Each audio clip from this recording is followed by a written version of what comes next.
ത്രിവിക്രമൻ കൂടി നമുക്കൊപ്പം ചേരുന്നു. അദ്ദേഹം ഈ സമാനമായ രീതിയിൽ സ്ത്രീധന പീഡനത്തിൽ മരിച്ച ആത്മഹത്യ ചെയ്ത വിസ്മയയുടെ അച്ഛനാണ്. എല്ലാവർക്കും കേരള സമൂഹത്തിന് പരിചിതനാണ് അദ്ദേഹം. ശ്രീ ത്രിവിക്രമൻ, ആ സംഭവം ഉണ്ടായതിനു ശേഷം കോടതിക്കകത്തും പുറത്തും മാധ്യമങ്ങളെ കാണുമ്പോഴുമൊക്കെ താങ്കൾ ആവർത്തിച്ച് പറഞ്ഞിട്ടുള്ളത് ഇനിയൊരു മകൾക്കും ഈ അവസ്ഥ ഉണ്ടാകരുത് എന്ന് മാത്രമാണ്. 5 വർഷം പിന്നിടുമ്പോൾ വീണ്ടും ആ സംഭവങ്ങൾ ഉണ്ടാവുകയാണ്. അതിൻ്റെ ഏറ്റവും അവസാനത്തെ ഇര ആരതി എന്ന് പറയുന്ന ഒരു പെൺകുട്ടിയാണ്. ഈ വാർത്ത കേൾക്കുമ്പോൾ മറ്റൊരു പെൺകുട്ടിക്ക് കൂടി സമാനമായ അനുഭവം ഉണ്ടായി എന്നറിയുമ്പോൾ എന്താണ് താങ്കളുടെ മനസ്സിൽ വരുന്നത്? നമസ്കാരം. എന്നെ കൂടുതൽ പരിചയപ്പെടുത്തേണ്ട ആവശ്യമില്ല. ഇതിനൊക്കെ ഈ ആരതിയുടെ അച്ഛൻ അനുഭവിക്കുന്ന ഉള്ളൊരു വേദന അനുഭവിച്ചുകൊണ്ട് 5 വർഷം കൊണ്ട് അനുഭവിച്ചുകൊണ്ടിരിക്കുന്ന ഒരു വ്യക്തിയാണ് ഞാൻ. കാരണം അദ്ദേഹം ഒരു പ്രവാസിയാണ്, ഞാനും ഒരു പ്രവാസിയായിരുന്നു.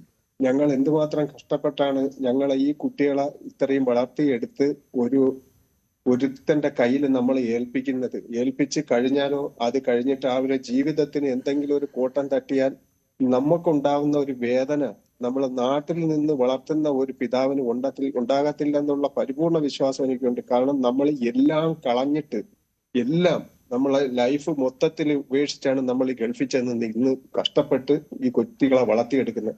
അത് ഇത്രയും നിഗൂഢമായിട്ട് ഇത്രയും ഒരു പ്രാചീനമുണ്ട്, ഇത്രയും ഒരു ഇഷ്ടത്തരത്തിൽ ഉള്ള ഒരുത്തന്റെ കയ്യിലാണ് നമ്മൾ മക്കളെ പിടിച്ചു കൊടുത്തത്. നമുക്ക് അറിയത്തില്ല.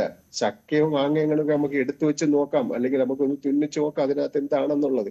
അതൊന്നും അറിയത്തില്ല. എത്ര നല്ല ക്ലിയർ ആയിട്ടായിരിക്കും എന്നറിയാം നമ്മളോട് യമൻ ബന്ധപ്പെടുന്നത്. അനുഭവമാണ്. ഇന്ന് 5 വർഷം കൊണ്ട് ഞാൻ അനുഭവിച്ചുകൊണ്ടിരിക്കുന്നതാണ്. പിന്നെ നമ്മളെ പോലീസ് ഉദ്യോഗസ്ഥന്മാരെന്ന് പറയുന്നത് ഏറ്റവും നല്ല നമ്മളെ കേരളത്തിലുള്ള ഒരുമാതിരിപ്പെട്ട എല്ലാ പോലീസും 90% നല്ല പോലീസുകാരാണ്. നല്ല അന്വേഷണത്തിന് ഇത്രയും മികവുള്ള നമ്മളെ ഇന്ത്യയിൽ വേറെ സ്റ്റേറ്റിലെ പോലീസ് ഉണ്ടോ എന്ന് എനിക്ക് അറിയില്ല. അത്രയും നല്ല പോലീസുകാരാണ് നമ്മളെ പോലീസുകാർ.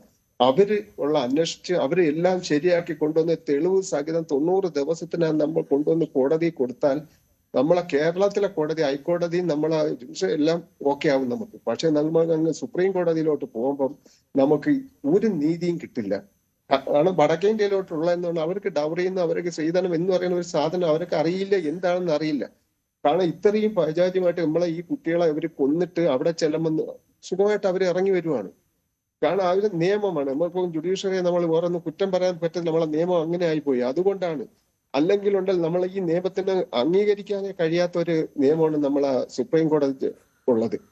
അവിടെ എന്താണ് സംഭവിക്കുന്നത് എന്താണെന്ന് നമുക്കറിയില്ല. നമ്മളെ കേരളത്തിൽ ഏതൊരു കേസായിരുന്നാലും അവിടെ ചെന്ന് നമുക്ക് സുഖമായിട്ട് നമുക്ക് ഇറങ്ങി വേണ്ടാം. അവിടെ 2 വക്കീലിനെ പിടിച്ചാൽ മതി. വക്കീലിന് ലക്ഷങ്ങളാണ് അത് കൊടുത്ത് അവിടെയും ഇവിടെയൊക്കെ കൊടുക്കാനുള്ളടത്ത് കൊടുത്ത് ഈ കേസ് വെറുതെ ഇറങ്ങിപ്പോരും. ഇപ്പൊ എനിക്ക് സംഭവിച്ചിരിക്കുന്നത് അതാണ്. അല്ലാതെ നമ്മളെ കേരളത്തിലെ ഹൈക്കോടതി നമുക്ക് നല്ലവണ്ണം സപ്പോർട്ട് ആ നിയമത്തിന് എല്ലാം അന്വേഷിച്ച് അതിന്റെ എല്ലാ വശങ്ങളും അങ്ങോട്ടും ഇങ്ങോട്ടും തേഞ്ഞു നോക്കിയതിന് ശേഷമാണ് അവന് പിന്നും ഇവിടുന്ന് കേരള ഹൈക്കോടതിയിൽ നിന്ന് അവന് കിട്ടാതെ പോയത്. അതാണ് അവൻ ഡൽഹി പോയി സഹായിച്ചത്. അതേപോലെ ഇപ്പൊ ഈ ആരതി എന്ന് പറയുന്ന കുട്ടി, എന്റെ പൊന്നെ, ഇതൊന്നും കേൾക്കരുതേ.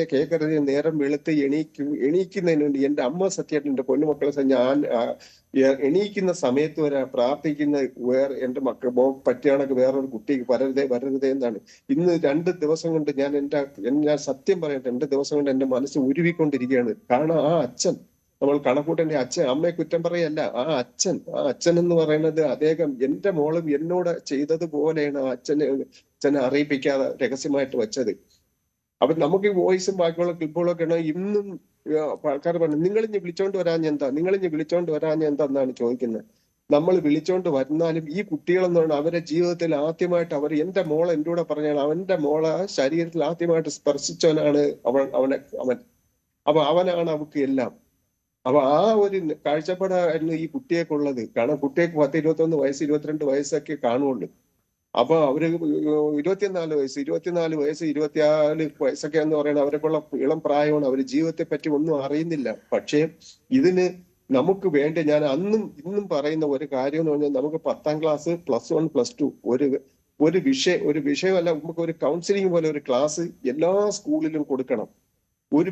ആഴ്ചയിൽ ഒരു പീരീഡ് ഈ കൊച്ചുങ്ങൾക്ക് കൊടുത്തിരിക്കണം. കാരണം വളർന്നു വരുന്ന കൊച്ചുങ്ങൾക്ക് ഒരു കൗൺസിലിംഗ് കൊടുത്താലേ ഇതിന് രക്ഷപ്പെടുകയുള്ളൂ. കാരണം കളഞ്ഞിട്ട് വരിക, കളഞ്ഞിട്ട് വരിക. അന്ന് ഞാൻ പറഞ്ഞു, ഞാൻ ഈ ഒരു കേസിൽ ഞാൻ തെറ്റുകാരനാണ്, കാരണം ഞാൻ ശ്രീധരൻ കൊടുത്തുപോയി, ഞാൻ കോടതിയിൽ പറഞ്ഞവനാണ്, ഏത് ശിക്ഷ തരാൻ ഞാൻ അംഗീകരിക്കാം, ഞാൻ ആ ശിക്ഷ ഏറ്റുകൊള്ളാം എന്ന് ഞാൻ കോടതിയിൽ ഞാൻ പറഞ്ഞിട്ടുണ്ട്.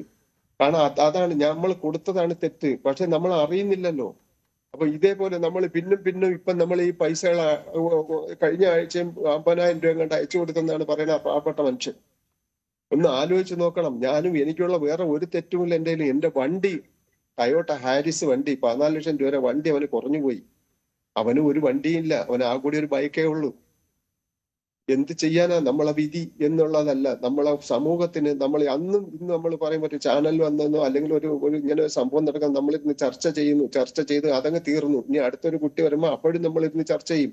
അങ്ങനെ അല്ല, നമ്മൾ ഇതിന് വേണ്ടി നമ്മൾ എല്ലാവരും ഈ നമ്മളെ മീഡിയയാണ് ഇതിനകത്ത്. ഞാൻ മീഡിയ ഏറ്റവും നല്ലതാണ്. അതിനൊരു എന്തെങ്കിലും ഒരു കൗൺസിലിംഗ് പോലെ കുട്ടികൾക്ക് ഈ ഞാൻ ഈ പറഞ്ഞ പോലെ 10ാം ക്ലാസ് +1 +2 ക്ലാസ്സുകളിൽ ഒരു മണിക്കൂർ അരമണിക്കൂർ ആഴ്ചയിൽ ഒരു അരമണിക്കൂർ ഒരു കൗൺസിലിംഗ് നടത്തണം. അതിന് അധ്യാപകരെ കണ്ടെത്തണം. അങ്ങനെയൊക്കെയുള്ള ഒരു സംവിധാനം വന്നാൽ നമുക്ക് അത് മുന്നോട്ട് കൊണ്ടുപോകാൻ കഴിയും. പിന്നെ ഈ ദുഃഖത്തില് അവരെക്കാളും ദുഃഖം എനിക്കിപ്പോ ഉണ്ട്. എന്റെ സത്യം പറഞ്ഞാൽ എന്റെ കണ്ണ് നിറയുന്നുണ്ട് ആ കുട്ടിയുടെ കാര്യം ആലോചിച്ചപ്പോഴത്തേക്ക്. ഒന്നും അറിയുന്നില്ല ആ കുട്ടി. ജീവിച്ചിരിക്കുന്നവരെ പറ്റി ഒന്ന് ആലോചിച്ചോ? ആ കുട്ടി കഷ്ടമല്ലേ? പരമ കഷ്ടമല്ലേ? ഇതെല്ലാം കണ്ടുകൊണ്ടിരിക്കുന്ന കുറച്ച് കുട്ടികളെങ്കിലും ഉണ്ടെങ്കിൽ അവരെങ്കിലും ഇതൊന്ന് കാണണം. ഒരു അച്ഛന്റെ വേദന എന്തെന്ന്. മകള് നഷ്ടപ്പെട്ടു പോയാൽ ആ അച്ഛനും അമ്മയ്ക്കും ഉണ്ടാവുന്ന വേദന എന്ന് പറഞ്ഞാൽ വേറെ ഒരു മനുഷ്യർക്കും ഉണ്ടാവില്ല. അവന് നാളെ മറ്റന്നാൾ അവന് വേറെ പെണ്ണ് കിട്ടും. മക്കളെ, നിങ്ങൾ ഒരു കാരണവശാലും നിങ്ങൾ ആത്മഹത്യ ചെയ്യരുത്. ധൈര്യമായിട്ട് നിങ്ങളെ വീട്ടിലേക്ക് വരൂ. നിങ്ങൾ ഈ കല്യാണം കഴിച്ചു വിടുന്ന ദിവസം വരെ നമ്മളെ വീട്ടിലല്ലേ കഴിഞ്ഞ് നിങ്ങൾക്ക് അതേപോലെ ഒരു ആഹാരത്തിനോ ഒരു ഉടുക്കാൻ തുണിയോ ഞങ്ങൾ മേടിച്ച് തരാം. ഞങ്ങൾ തരാം. നിങ്ങൾക്കുള്ള റൂം ഇവിടെ തന്നെ കിടപ്പുണ്ട്. നിങ്ങൾക്ക് ഏത് നിമിഷം വേണമെങ്കിലും വന്ന് താമസിക്കാം. അതുകൊണ്ട് എന്റെ പൊന്നുമക്കളെ, നിങ്ങൾ ഇനി മേലാൽ ഈ കണ്ടോണ്ടിരിക്കുന്ന ഈ സമൂഹത്തിൽ ഇത് കേട്ടോണ്ടിരിക്കുന്ന ഒരു കുട്ടികളും ഇത് ആവർത്തിക്കരുതേ എന്ന് മാത്രമേ എനിക്ക് പറയാനുള്ളൂ. തീർച്ചയായും ആവർത്തിക്കരുത് എന്നതാണ് നമ്മളും ആഗ്രഹിക്കുന്നത്. അതുകൊണ്ടാണ് ഇത്തരം വിഷയങ്ങൾ വീണ്ടും നമ്മൾ ചർച്ച ചെയ്യുന്നത്. നമുക്ക് സ്ക്രീനിൽ ഒരു ഭാഗത്ത് പലപ്പോഴും നിങ്ങൾ കാണുന്നുണ്ടാകും, ആരതിയുടെ മരണത്തിൽ അറസ്റ്റിലായതിനു ശേഷം അതുലിനെ കൊണ്ടുപോകുന്ന ദൃശ്യങ്ങളാണ്. യാതൊരു ഭാവഭേദവുമില്ല അയാളുടെ മുഖത്ത്, ഒരു കുറ്റബോധവും നമുക്ക് കാണാൻ പറ്റുന്നില്ല. പക്ഷേ ആരതി ഇപ്പോൾ ഈ ഭൂമിയിലില്ല. അയാൾ നിയമപോരാട്ടങ്ങൾ നടത്തുകയും ഇനി ശിക്ഷ അനുഭവിച്ചാലും പുറത്തിറങ്ങുകയും ഒക്കെ ചെയ്യുമായിരിക്കും. പക്ഷേ നഷ്ടം ആരതിക്കും ആരതിയുടെ കുടുംബത്തിനും മാത്രമാണ്. ആത്മഹത്യ ഒന്നിനും ഒരു പരിഹാരമല്ല എന്ന് ആവർത്തിച്ച് നമ്മൾ പറഞ്ഞാലും പക്ഷേ പെൺകുട്ടികൾക്ക് ചില ഘട്ടങ്ങളിൽ ആത്മഹത്യയിൽ അഭയം തേടേണ്ടി വരുന്നു എന്നതാണ് നമ്മൾ ആവർത്തിക്കുന്ന ഈ മരണങ്ങളിലൂടെ മനസ്സിലാക്കുന്നത്. അമല ആനിയിലേക്ക് കൂടി. അമല, നോക്കൂ, ഇവിടെ ഇപ്പോൾ നമ്മൾ ആദ്യം ഒരു കണക്ക് പറഞ്ഞു, 50 പവൻ, 1/2 കോടിയിലേറെ രൂപ.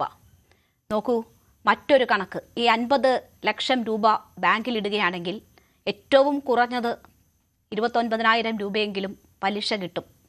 30,000 രൂപയ്ക്ക് അടുത്ത് പലിശ കിട്ടും. ഏതൊരു സാമാന്യ ജോലിയിലും കിട്ടുന്നതിനേക്കാൾ കൂടുതൽ ശമ്പളമാണ് ഒരു പെൺകുട്ടിക്ക് സ്വന്തമായി ജീവിക്കാൻ ഇപ്പോൾ പോലും.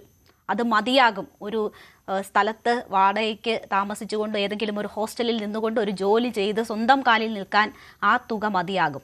അങ്ങനെ വേണമെങ്കിലും ജീവിക്കാമായിരുന്നു. ആ പണം ഉണ്ടായിരുന്നുവെങ്കിൽ ആരതിക്ക് അല്ലെങ്കിൽ അതുപോലെയുള്ള പെൺകുട്ടികൾക്ക് ആ ഒരു സുരക്ഷിതത്വം പോലും ഇല്ലാതെ ഇതുപോലെ മറ്റുള്ളവരുടെ പണത്തിൽ സുഖിക്കാൻ വരുന്ന ആളുകൾക്ക് ആ പണം നൽകി പെൺകുട്ടികളെ കല്യാണം കഴിച്ചയക്കുന്നതിൻ്റെ ദുരിത ഫലമാണ് ഓരോ പെൺകുട്ടികളും ഇങ്ങനെ അനുഭവിക്കുന്നത്. എന്താണ് ഇതിനൊരു പരിഹാരം? കൂടുതൽ വാർത്തകൾക്ക് news 18 Keralam YouTube channel subscribe ചെയ്യുക.